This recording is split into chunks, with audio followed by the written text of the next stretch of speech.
لبيك اللهم لبيك لبيك لا شريك لك لبيك إن الحمد والنعمة لك والملك لا شريك لك. أعوذ بالله من الشيطان الرجيم. بسم الله الرحمن الرحيم. إن أول بيت وضع للناس للذي ببكة مباركا وهدى للعالمين. ترجمہ کنز ایمان. بے شک سب میں پہلا گھر جو لوگوں کی عبادت کو مقرر ہوا وہ ہے جو مکہ میں ہے، برکت والا اور سارے جہان کا رہنما. یوں تو دنیا رب تعالیٰ کی قدرت، عظمت و برتری کا مظہر ہے، لیکن ایک مقام ایسا بھی ہے جو اس دنیا کی شان و عظمت کو بڑھا دیتا ہے. وہ مقام، وہ جگہ، وہ قطع ارض عظیم ترین جگہ ہے، بابرکت، رفعت و معراج کے مرکز، وہ کعبۃ اللہ زادہ اللہ شرفا و تعظیما ہے. لبيك اللهم لبيك لبيك لا شريك لك لبيك إن الحمد والنعمة لك والملك لا شريك لك. بیت اللہ پوری دنیا کے مسلمانوں کا قبلہ ہے، اس لیے مسلمان کا اس سرزمین مقدس سے قلبی اور جذباتی لگاؤ ہے. اسلام کی تاریخ یہیں سے شروع ہوئی اور توحید کی دعوت کا آغاز یہیں سے ہوا، اور دین کے لیے جس قربانی و خود سپردگی کی ضرورت ہے اس کی جھلک اسی جگہ کے واقعات میں پوشیدہ ہے. دینی حیثیت کے ساتھ ادبی، تاریخی و معاشرتی اور اقتصادی حیثیت سے بھی مسلمانوں کے لیے مکۃ المکرمہ ممتاز حیثیت رکھتا ہے. اس سرزمین پر اللہ تعالیٰ نے اپنے آخری پیغمبر نبی اکرم نور مجسم شاہ بنی آدم صلی اللہ علیہ وسلم کو مبعوث فرمایا، نیز ان کی دعوت کو عالمی اور دائمی اور دعوت کا امتیاز بخشا.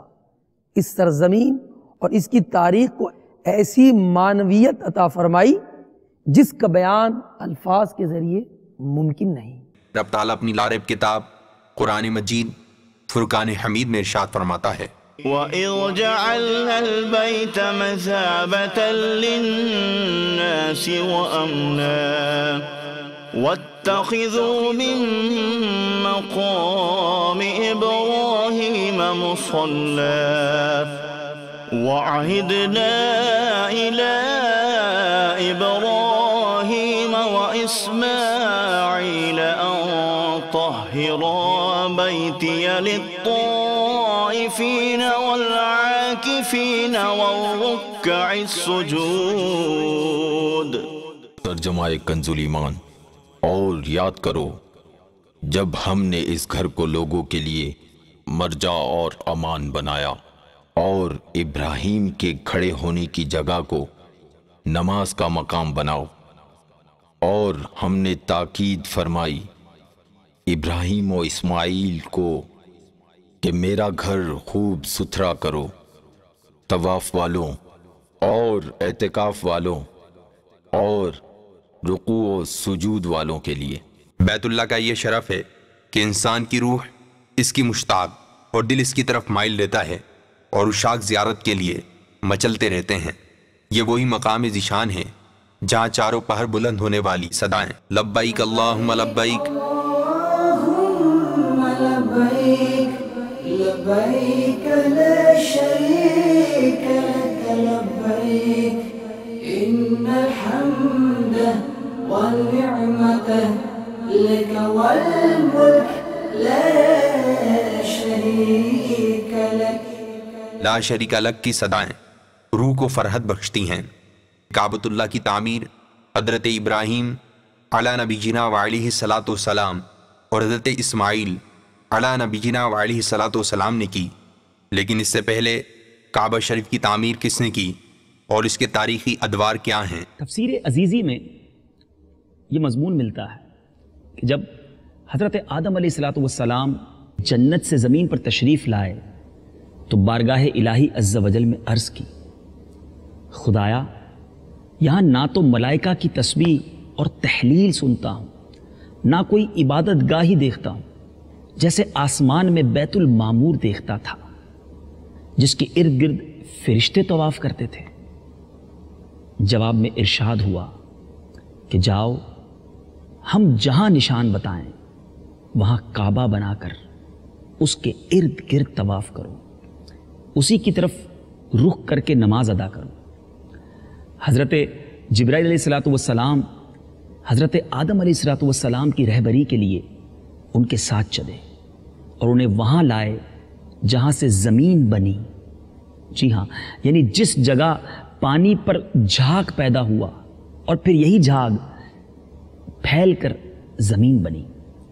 حضرت جبرائیل علیہ السلام نے وہاں پر اپنا پر مارا اور 7ویں زمین تک بنیاد ڈال دی، جس کو ملائکہ نے ان پہاڑوں یعنی کوہ لبنان، کوہ جودی اور کوہ ہرا اور طور کے پتھروں سے بھرا اور بنیاد بھر کر نشان کے لیے چاروں طرف دیواریں اٹھا دی، اور اس طرف حضرت آدم علیہ السلام پڑھتے رہے اور اس کا طواف بھی کرتے رہے۔ کتب میں یہ بھی مذکور ہے کہ عین بیت المعمور کے نیچے کعبہ مشرفہ واقع ہے۔ اور اس طرح وقت گزرتا چلا گیا، کعبہ اپنی رحمتیں لٹاتا رہا۔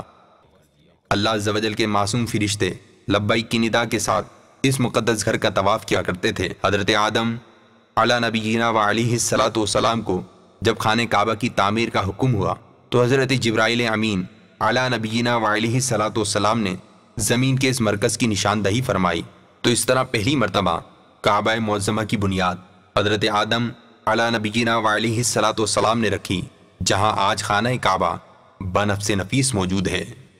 پھر جب حضرت نوح علی نبینا و علیہ السلام کے زمانے میں طوفان آیا تو خانہ کعبہ کے آثار و نقوش بھی باقی نہ رہے۔ صدیوں کے مراحل طے ہونے کے بعد اسی بنیاد پر دوبارہ تعمیر کی سعادت حضرت ابراہیم علی نبینا و علیہ السلام اور ان کے شہزادے حضرت اسماعیل علی نبینا و علیہ السلام کے حصے میں آئی۔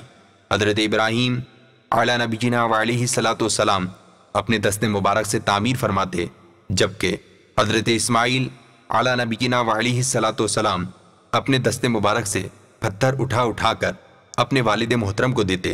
اللہ عز و جل نے قرآن پاک میں ارشاد فرمایا، وَإِذْ يَرْفَعُ إِبْرَاهِيمُ الْقَوَاعِدَ مِنَ الْبَيْتِ وَإِسْمَاعِيلُ رَبَّنَا تَقَبَّلْ مِنَّا إِنَّكَ أَنْتَ السَّمِيعُ الْعَلِيمُ۔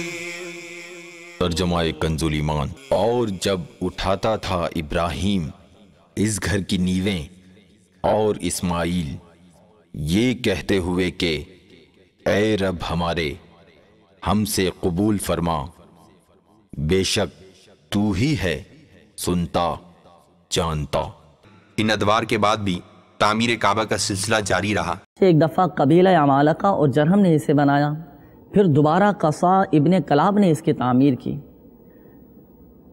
جس میں چھت جو بنائی گئی وہ مکل کے درخت کی لکڑی کی بنائی اور جس پر تختوں کے بجائے خرمے کی لکڑی ڈالی۔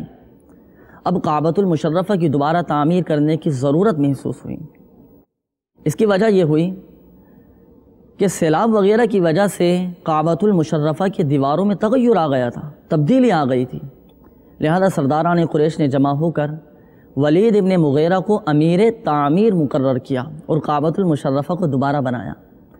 نیز تعمیر ابراہیمی سے چند گز زمین چھوڑ کر اسے حتیم قرار دیا، جس میں اب بھی کعبہ کا پرنالہ گرتا ہے، اور بجائے 2 کے ایک ہی دروازہ رکھا، اور وہ بھی زمین سے اتنا اونچا رکھا کہ جسے چاہے وہ اندر آنے دیں اور جسے چاہے نہ جانے دیں۔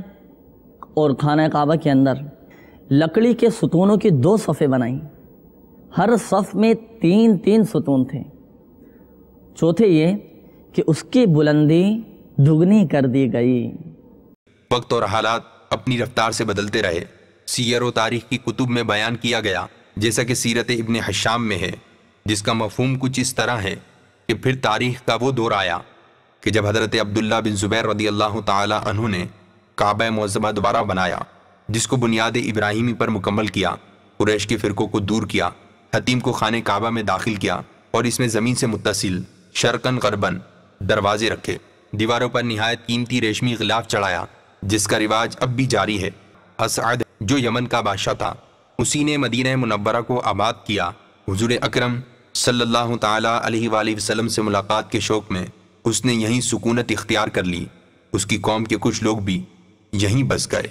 ہر مسلمان کی یہی آرزو ہوتی ہے کہ وہ اپنی آنکھوں کو زیارت کعبہ سے پر نور کرے، اپنی دل کی دنیا کو فرحت و شادمانی سے سرفراز کرے۔ وہ آنکھیں کتنی پیاری آنکھیں ہیں جو کعبۃ اللہ کے جلوے لوٹتی ہیں، ان بہاروں، ان نور پرور فضاؤں سے اکتساب فیض کرتی ہیں، قابل رشک ہیں، خوش بخت ہیں وہ مسلمان جو یہ سعادت پاتے ہیں۔ اشکوں کی جھڑی، دل مضطرب، اے اللہ عز و جل تو ہمیں بھی اپنے گھر کی بادب حاضری نصیب فرما، ہمیں بھی اپنے مہمان بندوں میں شمار فرما۔ کعبے کے در کے سامنے مانگی ہے یہ دعا فقط، ہاتھوں میں حشر تک رہے دامن مصطفیٰ فقط۔ لبیک اللہ